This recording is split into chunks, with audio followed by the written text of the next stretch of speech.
Good morning, children. Today we will start with our new lesson, that is the last lesson, 10th lesson, that is bow before a hat. So let's get started. High up among the mountains of Switzerland, there lived a man called William Tell. He was known far and wide as a brave man, a great hunter, and an excellent shot. There was no better archer in the country. So, this is the story of a William Tell who is brave, and not only brave, but he was a great hunter as well. And he is known for his shot, his aim. He was so accurate in his shot. Okay, so that means in the Switzerland there was no better archer than William Tell. Switzerland at that time was ruled by Governor Gessler. He was a cruel, vain man who wanted his subjects to worship him. He passed harsh laws, some of which were funny. So, who was ruling at that time? That was Governor Gessler. But this governor was very cruel. He was a vain man. What do you mean by a vain man? That means he was too much interested in his own appearance or achievements. Okay. So, what he wanted his subjects. Subject means his people. As you can see on the right side, there is a meaning subject, a person who lives in or who has the right to live in a particular country. That means he wanted his own people to worship him. How can it be? We never worship a man. Okay. So we worship God. Okay. So he passed harsh laws, some of which were funny. So he made very harsh laws, unpleasant laws, unkind, cruel laws, and some of it was very funny. So let us see actually what was one of the harsh laws or funny law. Once he placed his hat on a high pole by a roadside and ordered all who passed by to bow before it. So what he did? He was having a high pole on the roadside and ordered all his people, whosoever passed by it, should bow before it. So this was one of the funny. So why anyone to bow before a hat? Okay, at least we understand actually that when we bow before a king. Okay, but before a hat, it is what something very funny. The Swiss were brave and proud. They thought it ridiculous, means very silly, to bow before a hat. Not a single Swiss went past the road where the pole was fixed. So no one ever bowed to the hat because no one ever passed it. So Swiss were very smart. They were brave as well and proud. They found it very silly to bow before a hat. So they never passed by that road. Okay? Now one morning, William Tell came into town with his small son. He had not heard of this strange law. So holding his son's hand, he went past the pole. "Stop!" cried the soldier, who was on guard near the pole. So one morning what happened? William Tell came with his son. But he don't know actually about the law. And he passed by that pole where the hat was there.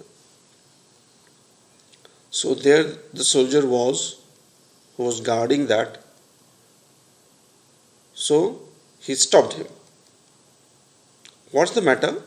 Asked Tell. Why do you not bow before the hat of your master?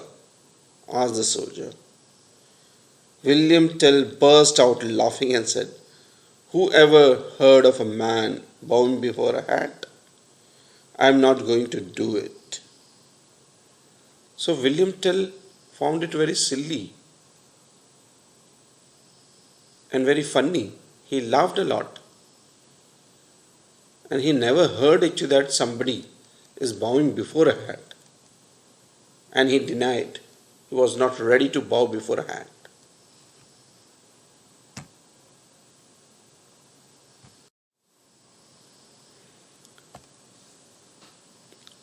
While they were arguing, Gessler rode up with a company of soldiers. What's the matter? He asked.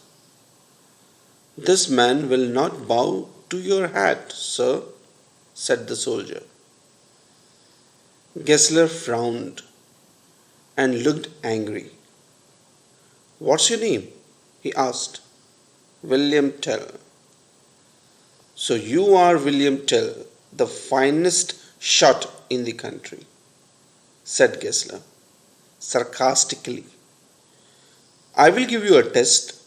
If you pass it, you shall go free. So here, both the soldier and the William Tell was having the argument. So at that time, Gessler rode by, with his company of soldiers. So Gessler asked to the soldier, what's the matter? Why they are having the arguments? So soldier replied that actually he is not bowing before your hat. So when Gessler come to know that this is William Tell, who is the finest shot in the country, so he wanted to put him for a test. And he made a sarcastic remark. What do you mean by sarcastic? In a way that uses remarks that clearly mean the opposite of what you say. That means he made a sarcastic remark on his marksman or on his shot, that how he could be accurate in his shot. So he wanted to take test of him. Gessler dismounted, went up to the small boy and asked him, are you William Tell's son? That means he get off a horse and he went to his son and he asked. Yes, I am, the boy replied proudly. So that boy was also proud. William Tell's son was also proud. Gessler dragged the boy to an oak tree, placed an apple on his head and turned to Tell. Hit the apple with your arrow and prove to me what a great marksman you are. William Tell was speechless. The king's soldiers were also horrified. So this was very strange test. His own son's life was on stake. If he missed the arrow, if he missed his shot, if he missed his aim, his son would have been died. So what do you mean by marksman? That means someone who can shoot a gun very accurately. That means a weapon here, you can say, that is bow and arrow. So, if he want to prove himself that he was the best shot in the Switzerland, that means he has to shot to that apple. But in this way, or doing this, he would, or it's possible that he would kill his son.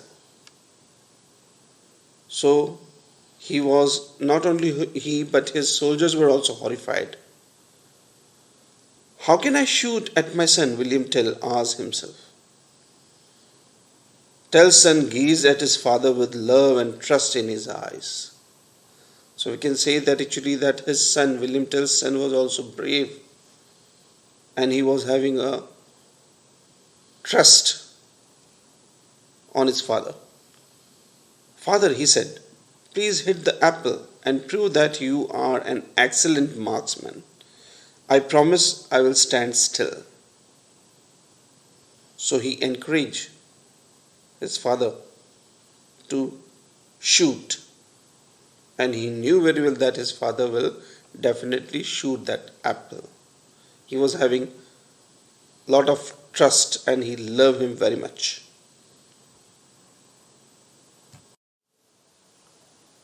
William Tell had no choice.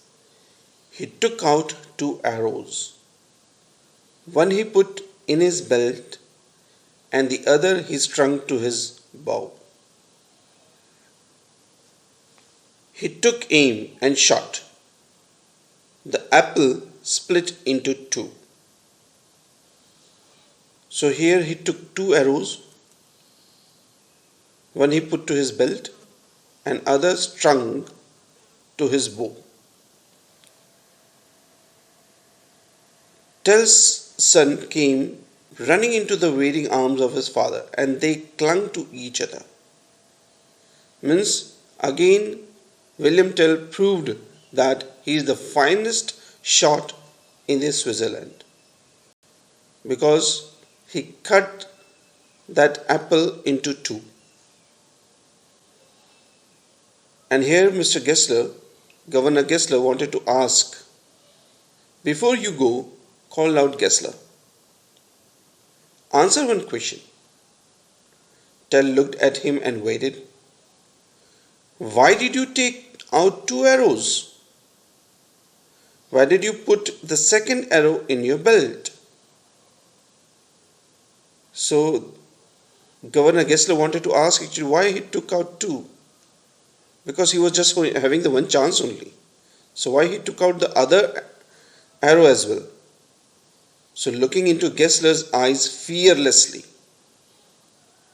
So William Tell was fearless. So what was the reply of William Tell? Tell replied, the second arrow was for you. See, in front of the governor, without fear, and he was so brave that he told actually what his intention was. He wanted to kill Governor Gessler.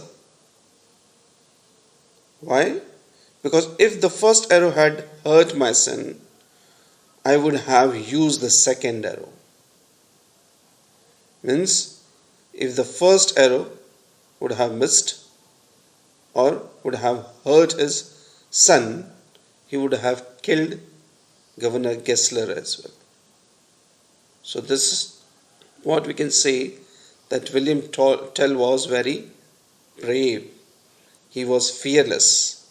And not only that, but with the one arrow only actually he split that apple into 2, proves that he was the finest shot or marksman in the Switzerland. Here ends the story. And children, please write down the word meanings in your notebook. Thank you and have a nice day.